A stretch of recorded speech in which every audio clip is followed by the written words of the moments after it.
आज हमने अभी तक हम लोगों ने रिलेशन के 7 टाइप्स को पढ़ लिया है और इंडिविजुअल किस टाइप के रिलेशन को हमें प्रूव करना है, वी नो द कंडीशंस। तो अगर आपने वो नहीं देखे हैं तो आप प्रीवियस वीडियोस में जा करके आप उनको ज़रूर देख लें ताकि आपको आने वाले जो क्वेश्चंस हैं वो डायरेक्टली आपको समझ में आ जाए।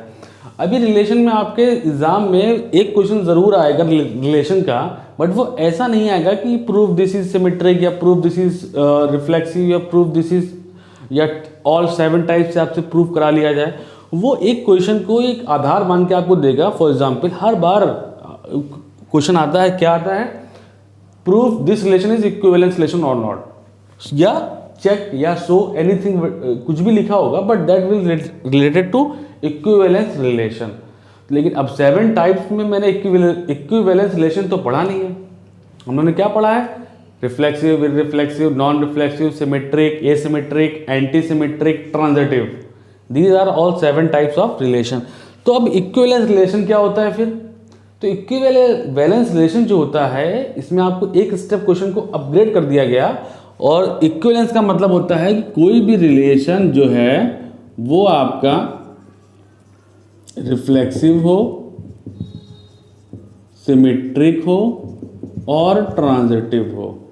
यानी कि इस क्वेश्चन में क्या किया गया है, कुछ 3 कंडीशन को क्लब करके एक नाम दे दिया गया है। वो नाम क्या है, इक्विवेलेंस रिलेशन। जैसे मैं आपसे बात करूंगा कि ये रिलेशन जो है वो इक्विवेलेंस रिलेशन है, दैट मीन्स वो आपका रिफ्लेक्सिव भी होगा, सिमेट्रिक भी होगा, ट्रांजिटिव भी होगा। ये अंडरस्टूड है, क्योंकि ये तीनों कंडीशन मिल करके इसको एक एक नाम देते हुए नाम दे दिया गया इक्विवेलेंस रिलेशन। अब हम क्वेश्चन के थ्रू समझते हैं। ये भी आपका एग्जाम में आया हुआ ही क्वेश्चन है कि अगर इस फॉर्म में क्वेश्चन आते हैं तो कैसे करना होगा। एक सेट दे दिया गया, लेट से वो सेट क्या है, x, और उसमें ये नंबर्स हैं 1 2 3 4 5 6 7, और कहा गया है कि अब आपको इस सेट से रिलेशन बनाना है। कैसे बनाना है, r, और रिलेशन में सेट्स होंगे x, y होगा। अब वो x, y जो होगा वो कौन सी कंडीशन को फुलफिल कर रहा होगा, ये यहाँ लिखा हुआ है, x minus y is divisible by 3।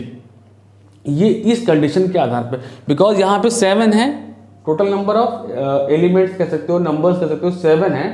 तो जो सेट्स बनेगा तो 7 क्रॉस 7 दैट इज कितने सेट्स बनेंगे, 49 टोटल सेट्स बनेंगे। अब उस सारे सेट्स में से जो कंडीशन के अकॉर्डिंग हमें क्या करना होगा, इस कंडीशन जो सेटिस्फाई कर रहे होंगे उससे एक सेट बन के आएगा, उससे एक रिलेशन बन के आएगा। अब वो रिलेशन को हमें ये चेक करना है, ठीक है। अब अभी क्या ना, यहाँ पे 7 है तो आपको लग रहा होगा कि हम सीधा ये सेट्स पहले बना लें। आप बना भी सकते हो। फॉर एग्जाम्पल आपने रिलेशन R लिखा, तो क्या एक यहाँ से एलिमेंट एक x ले लो, एक y ले लो, लेट से 1,2। क्या 1,2 आपके रिलेशन में रहेगा गिवन कंडीशन पे? 1 माइनस 2 करोगे तो कितना आएगा, 1 माइनस 2 दैट इज -1। क्या -1 डिविजिबल है 3 से? नो। तो यानी कि ये किस में रहेगा, ये आपके रिलेशन में नहीं रहेगा, तो ये रिलेशन से 1,2 नहीं आएगा। ऐसे ही आपको चेक करना होगा 1,3, 1,4। क्या 1,4 होगा? अब 1 माइनस 4 करोगे तो कितना आएगा, -3, ठीक है। -3 इज डिविजिबल बाय 3। अब माइनस से मत सोचो कि माइनस आ रहा है, अरे 4,1 होगा। माइनस से डिविजिबिलिटी पर फर्क तो पड़ता नहीं है कोई। -1 भी डिविजिबल हो सकता है और -1 plus doesn't affect the divisibility, ठीक है। तो यहाँ पे क्या आएगा, अगर माइनस आ गया -3, तो -3 is divisible by 3, that means 1,4 जो होगा वो आपके रिलेशन में रहेगा। ऐसे ही 1,5 चेक करो, 1,6 चेक करो, 1,7 चेक करो, फिर 2,1 करो, 2,2 करो। यानी कि 49 सेट कहीं बनाओ आप, और 49 सेट्स को आप चेक करो, और चेक करने के बाद जो सेट्स आए उनको लिखो, और लिखने के बाद फिर ये चेक करते हैं, ठीक है। तो अगर एग्ज़ाम में तो आप जब 49 बनाओगे तो हो सकता है कोई मिस हो जाए, छूट जाए, ठीक है। तो अब हमें क्या करना होगा, always go with the general method, कि आप रिलेशन बनाने की फिक्र मत करो कि हम रिलेशन बना लेंगे फिर देख के बता देंगे। हाँ, अगर यहाँ पे 1 2 3 ही होते तो यानी कि 9 ही बनते, 9 बनते तो आप बना लो। जब भी आपके 15 से ऊपर सेट्स बन रहे हो तो no need to find out कि ये कौन कौन से बनेंगे। हमारा कितने होंगे, कौन कौन होंगे, वो इंपॉर्टेंट नहीं है। इंपॉर्टेंट क्या है, क्या वो रिफ्लेक्सिव है, क्या वो सिमेट्रिक है, क्या वो ट्रांजिटिव है। तो आप समझिए कि इंपॉर्टेंट क्या, इंपॉर्टेंट रिफ्लेक्सिव।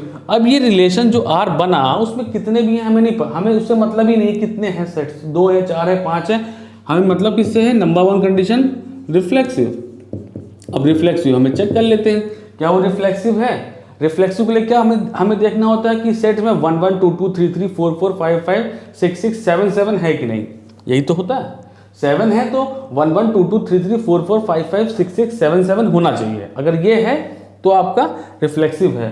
अब किसी भी सेट को होने के लिए क्या इंपॉर्टेंट है कि अगर हमने कोई भी x ले लिया, for all x belonging to आपका जो भी ये सेट है, ठीक है, तो क्या होगा, x minus x is 0, x minus x is 0, और आप कह सकते हो एंड 0 इज डिविजिबल बाय 3,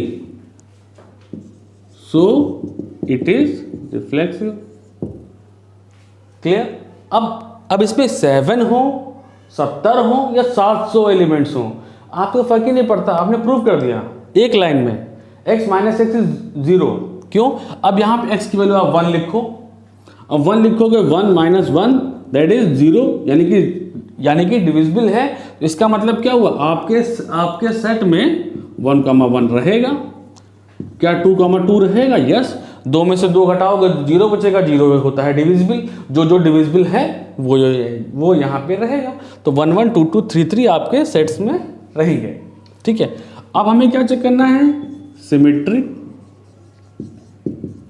ऐसे ही सिमेट्रिक क्या बोलता है कि अगर a, b रिलेशन में है, belongs to a relation, this implies b, a should also belong to relation. ये कंडीशन है।